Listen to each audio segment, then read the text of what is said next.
salaamaaleykum chers internautes salaamaaleykum yéen ñi safoo programme Seneweb TV seneweb.com ñi ngi am mbégte ak kontaante teew fii comme ni ñu fay defee vacances lañ ne dem jëli ji suñuy ndaanaan suñuy joueurs qui ont brillé au niveau de l'Europe ak aussi dans le monde arabe parce que léegi Sénégalais yaa ngi Qatar.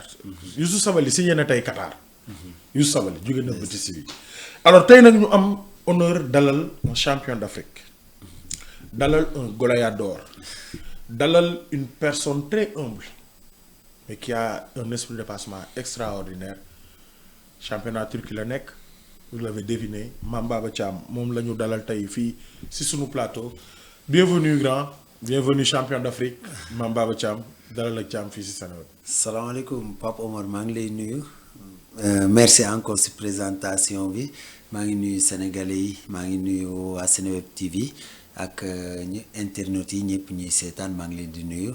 Merci beaucoup encore ci présentation bi. non présentation bi commencé gu alors Mame Baba Thiam bu ñu ko déggee xel yëpp dañuy dem ci Coupe d'Afrique bi. Bien vrai que ne champion d'Afrique nga am na loo fa wane. mais après gisatuñ la. mais balaa ñoo ñëw ci waxtaan bi.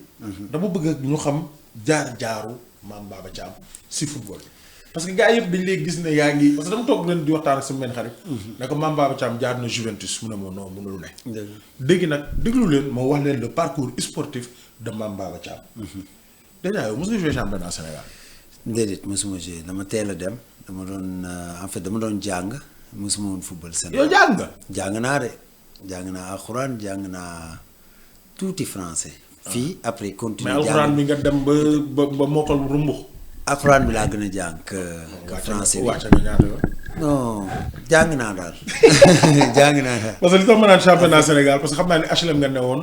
waaw nga dëkkoon moo tax ma ne ndax mos nga jouer championnat Sénégal. waaw nekkoon naa foofu mais mosuma football. genre yow bi ngay dem di tukki Italie. waaw du football moo taxoon nga tukki. football moo taxoon ma tukki parce que Portugal la ñu demoon en fait ak ay entraîneurs waaw dañ doon football si koñ yi en général def ay quelques tests yooyu noonu si match yi. am ay kii yu ma gisoon entraîneur portugais. après si li mu yóbbee Portugal laa njëkk dem. dem na ak Espagne yooyu noonu parce que dañoo amoon ay accords yoo xam ne d'accorduñ ko woon ñoom agent yi boobu ay xale lañ. après def naa test ay Betis yooyu noonu. après moo mën ay quelques problèmes papier yooyu après à la fin Italie. nga dugg Sassuolo. dugg Sassuolo yooyu. may ma yeggali nag loolu le parcours sportif de ki nga xam ne mooy Mame Baba Thiam. et bi nga dugg Sassuolo c'était en 2010. waaw nga dem Sassuolo en 2010. et boobu U17 nga. waaw nga rejoindre l'Inter de Milan U19 Inter de Milan. parcours Mame Baba Thiam sportif laay wax nii rejoindre Inter de Milan à U19. à toujours en Italie nga dem Avellino. waaw jóge Avellino ñëwaat Inter. waaw jóge Inter demaat Sampdoria. parce que amoo woon temps parce que amoo woon temps loolu c'était en 2011 2012 2013. effectivement parce que amoo woon temps de jeu. Inter boobu jeune laa woon gënoon naa nekk jeune. dama doon entraîner ci équipe bu mag bi mais fallait mu football donc moo taxoon ma demoon ay Lanciano football foofu noonu D2. ci Italie. après nga ñëwaat Inter sa fin de saison. waaw ñu dem ñu àll la Virtus Lanciano exactement. 2013 2014. et 2015 2016 nga dem Juventus avec un transfert. waaw boo xam ne transfert la. waaw nga dem Juve ci A bi. waaw. après bi nga duggee Juve ci A bi.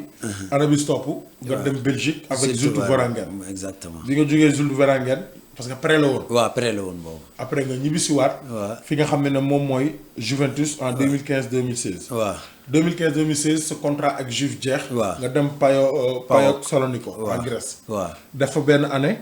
jóge fa ñëwaat Juve. bi nga jógewaatee Juve demaat Empoli. waaw après ñëwaat Juve. mais en 2000 loolu ay xale nga woon. parce que boobu xale laa woon waaw c'était de 2011 ba 2016. waaw mais nag sa carrière mi ngi commencé décoller. waaw bi nga ne saraax benn 6 mois. Esteghlal waaw en Iran. exactement. mais Iran tamit moom bizarrement même sama benn xarit. mi ngi ambassade wu Iran maa ngi koy nuyu Boubacar nee na ma fii xamuñu El Hadj Diouf mais Mame Baba Thiam moom boo nee Mame Baba Thiamé non moom dañ xam naa ko rek c'est extraordinaire. mais exactement parce que foofu noonu équipe boobu il a plus de ay 30 millions de supporters. sooy xool 30 millions de supporters c'est comme en Asie c'est comme ay Real Madrid wala ay équipe yu mag la foofu donc dama fa footballoon Champions League mooy match yi ngay daje ak ay Al Ahli. Al Hilal Al Nasr match yooyu noonu léegi nag ñu demoon ba ci kanam ba kii bi après ma dem Dubaï affaire yooyu. waaw Dubaï moom dem nga fa boobu Ajman la. waaw Ajman léegi nag 2019 2020. la carrière de Mame Baba Thiam se lance proprement. waaw avec Kassim Passa. dans le championnat turc. waaw soo xoolee avant carrière bi ni nga ko cité noonu. depuis ba temps xale la woon. waaw temps xale la woon mooy maanaam dama dem Italie Turquie dama dem Europe. après j'étais seul donc amoon ay agent yoo xam ne ni ñoom ay italiens yoo xam ne ñoom seen intérêt lañ doon viser donc moo taxoon amoon naa possibilité dem ay équipes yu mel ni Bologna. Palermo Firenze. yoo nga xam ne dinaa mën a am temps de jeu pour mën a sauter. mais ñoom ils ont préféré équipe yu mag yi da nga teel a dem équipe yu mag. waaw moo tax sa carrière teelul décollé. dañoo préféré dem si équipe yu mag yi pour jël fa seen xaalis malgré mën nañ ma prêter wala dara affaire yooyu donc soo xoolee période boobu yëpp. dafa am nekkuma woon man kese. waaw ñoo la bloqué woon. waaw après léegi ba ma demee ba gën a dem. loolu ça m'a servi aussi pour am plus d'expérience donc moo tax du moment où que ma commencé jël les choses en main di contrôler sama bopp après la carrière a changé effectivement. Après la carrière a changé avec Kassim Passa. Là on retrouve le vrai buteur Mame Baba Thiam. Parce que da nga dem Kassim Passa de 2019 à 2020. waaw après en 2020 2021 nga dem Fenerbahçe. te yow fenn foo dem benn année ngay signé. waaw benn année ngay signé. waaw benn expérience si at si li la gars yi di ndax moo tax benn année rek ngay signé. non souvent xam nga comme damay sant yàlla souvent parce que su ma signé benn année contrat ma football def performance bu baax. souvent beneen équipe day ñëw taxaw ak meilleure proposition.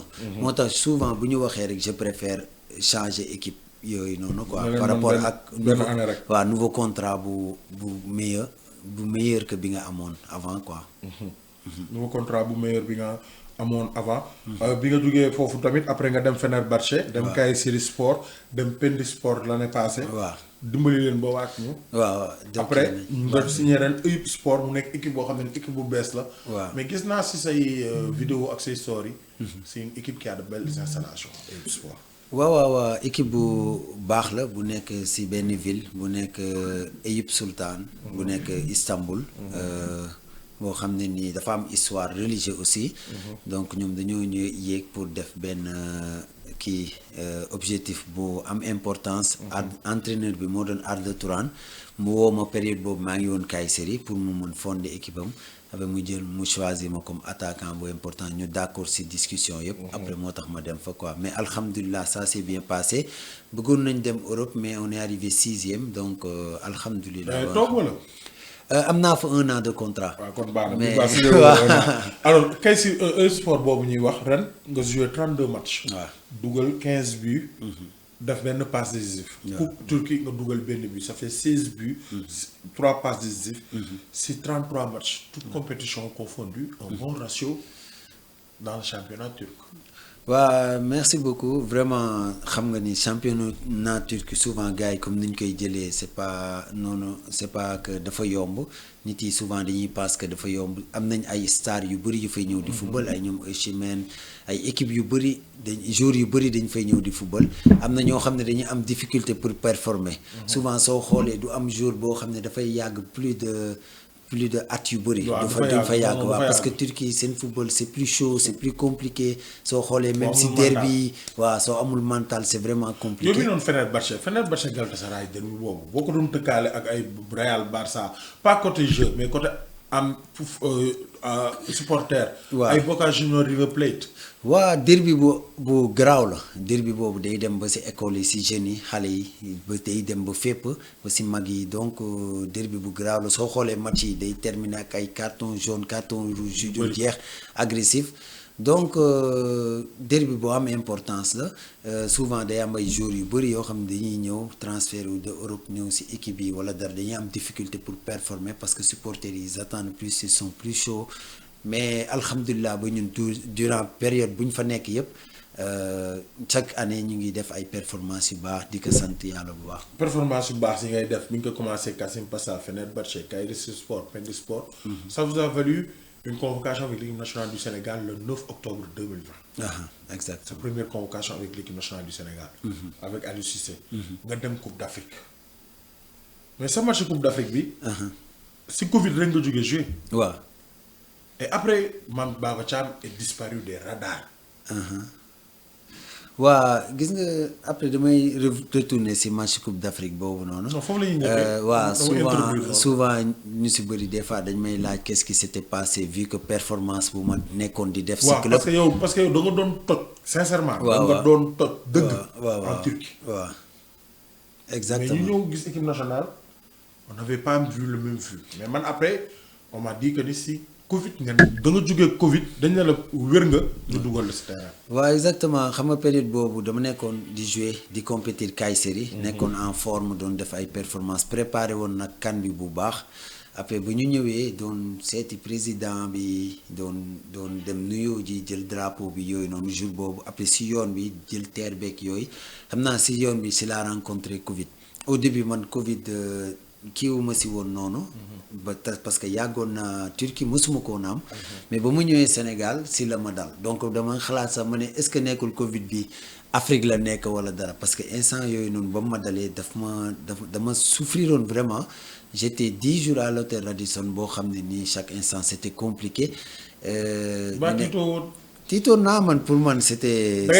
wóor na sérieux. barkial c'était am na loo xam ne mënoo ko nit yi mënuñu ko gis. parce que Covid bi c'était période boo xam ne man kese maa nekkoon ci chambre bi vers la fin parce que au début man ak kii ñoo nekkoon Saliou Ciss. mais moom comme amul woon symptôme comme ñu bëri am na ñoo xam ne amul woon symptôme mais man dama amoon symptôme yu fort après si la ñu changé ñu ne moom mu dem ñu wax ñu trouver ko moom une chambre à côté. pour man nga xam ne dama am symptôme ma bañ ko aussi passe ma ne ko demal moo gën ma nekk ci sama chambre man kese di koy souffrir di koy dund man kese kenn xamul affaire yooyu fekk nag dama jógee ci forme préparé woon après 10 jours ma nekk xam nga rek kuy def sport boo toogee 10 jours. après mën nga jël tuuti poids mën nga bañ a am. waaw surtout Coupe d'Afrique bi donc loo bëggoon la. lu ma la bëggoon la exactement donc Covid dafa nekk maladie respiratoire boo xam ne day jaar ci affaire yu bëri. te loolu ngay soxla pour football donc moo tax ba affaire yi jeexee après ma dem ba ma demee 10 jours après nekk ci kii yi ba ma demee ñu def long voyage ay oto dugg fii kërëng affaire yooyu ba egg après 2 jours après dañu waroon football contre Guinée après amul woon jour Aliou ne ma y a pas de solution affaire yooyu mais nekk moon ci forme donc ñëpp xam nañ ko nekk moon ci forme après ma ne ko comme Sénégal la. te man lii laa doon ñaan yàlla nekk fii donc maa ngi fii amul bàyyi yooyu noonu après ñu dugg malheureusement ma football ailier gauche si 4-4-2 te souvent man attaquant de pointe là donc après yombul woon j'ai donné maximum que je pouvais malgré toutes les difficultés mais ça s'est passé comme c'est passé am na ñoo xam ne gisee nañ ko négatif parce que on a fait 1-1 match boobu je rappelle que perdu ñu comme début match équipe nationale yëpp si CAN bi dafa metti woon. donc on n'a pas pu gagner mais donc 2 phases la phase bi nga xam ne mooy phase de difficulté. ak phase bi nga xam ne mooy phase bonheur bi pour gagner CAN bi te alhamdulilah yàlla def na ñu gagner ko. malgré toutes les difficultés. mais après Sénégal Égypte on a conservé le même 11. waaw mais après si génn équipe nationale du Sénégal. waaw. comment parce que CAN bi moom duñ ne neex CAN boo jël moom neex na. waaw neex na ba pare joué nga si. mais après Mame Baba Thiam a disparu des radars.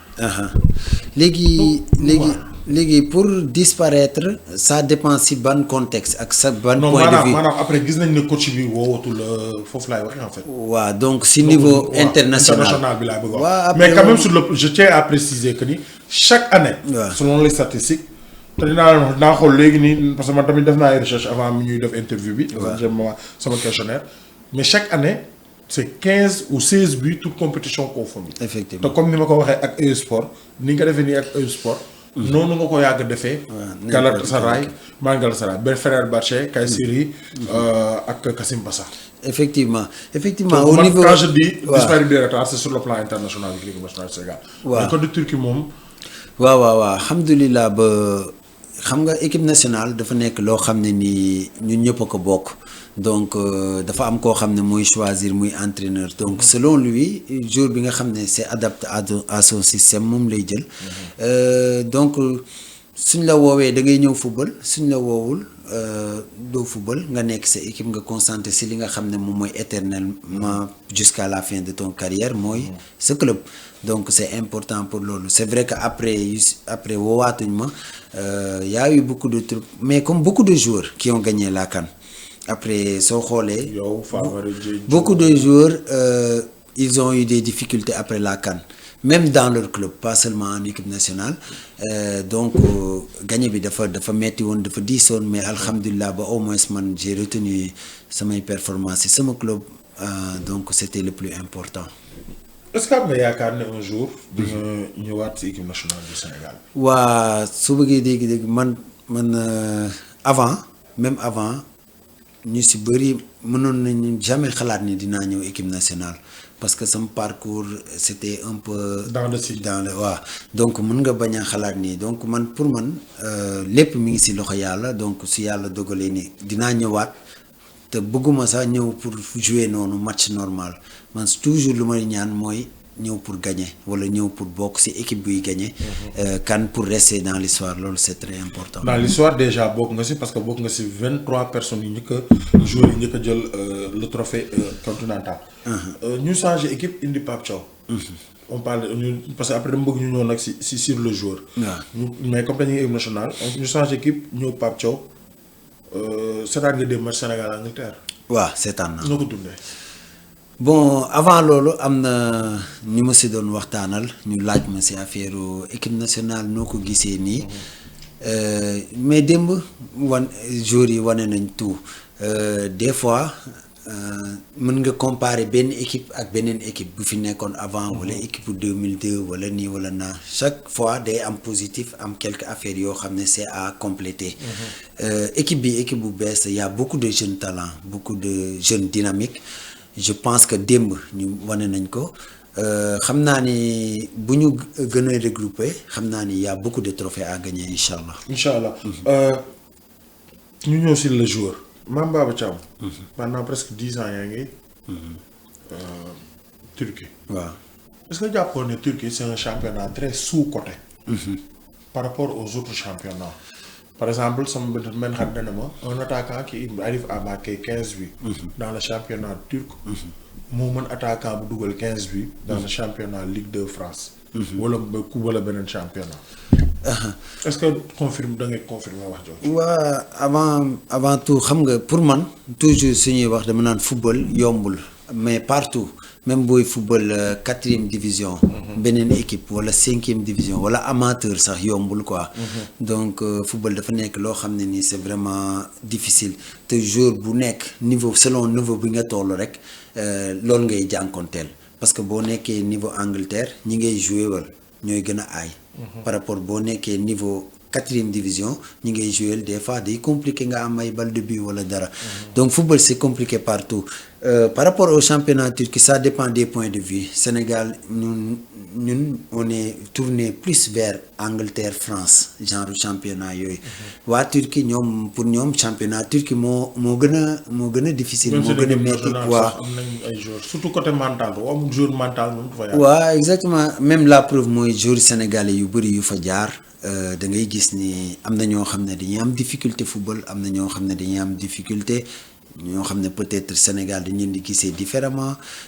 par rapport à l'Europe am na ay joueurs yu bëri yoo xam ne dañoo ñëw Turquie am ay difficulté donc man moom partout je vais damay jéem a concentrer habitué ci championnat boobu jéem a football jéem a performer pour moi-même ak aider l'équipe yooyu noonu c'est très important.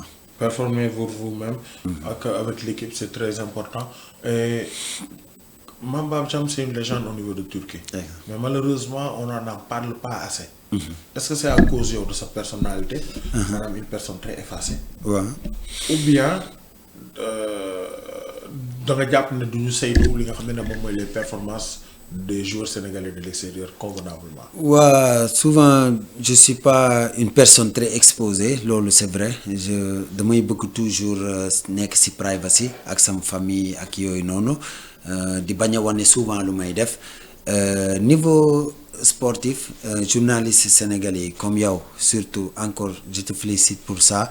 am na ñeneen ñoo xam ne dañuy essayer mais yow je vois que yow yaay gën a kii ak jour yi am gën a kii donc da ngeen di def seen kii devoir chaque instant ñun bu ñu dugalee man damay gis vous mettez da ngeen di wane affaire yooyu c'est vrai que public bu si bëri lu leen intéressé mooy Angleterre France ak yenn joueurs yi ñuy woo équipe nationale donc noonu la bindee même yow Assane Ndaw Mamadou Fall surtout Mamadou Fall il a fait une belle saison avec Casa exactement yow waxi noppi Pendi Sport y avait Papa Alioune Ndiaye Khadim Joher Philippe Kenny Istanbul Sport Ousseynou Ba te pourtant Ousseynou Ba tam daan na fi ñëw équipe nationale lu bëree bëri mais dafa mel ni championnat Turquie moom c'est sous-coté ko waaw comme lu ma wax rek championnat boo xam ne ni xam nga boo soree yow peut-être ni ngay gisee c'est différent ak par rapport ak média France média fii nii c'est différent français bi ak turc bi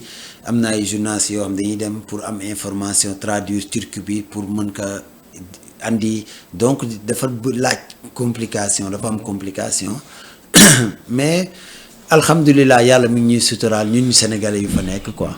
en tout cas ñu ngi lay souhaiter des lendemains meilleurs si sa carrière. boo amoon sa rakk buy football. waaw bëggoon dem championnat turc. ñu koy transférer nii. waaw dem championnat turc. loo koy xelal.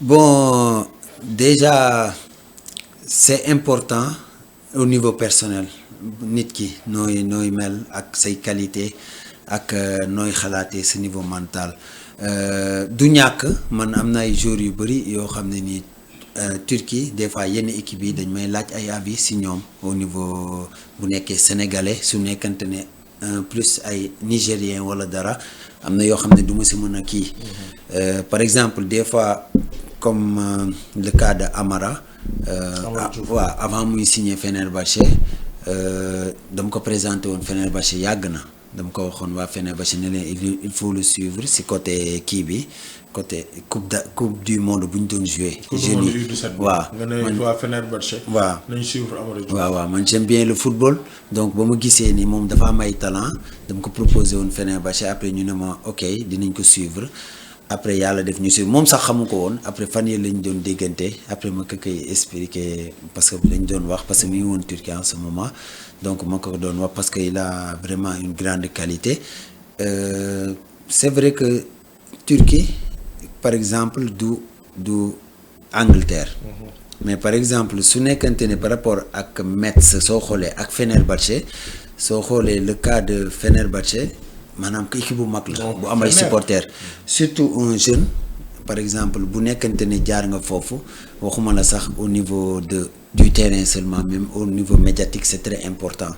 donc surtout xalaatoon si côté boobu moo taxoon ma proposé woon. booy bi fële na le Turquie si côté Fenerbahçe si équipe bu mag. proposé wu ma ko si équipe bu ndaw.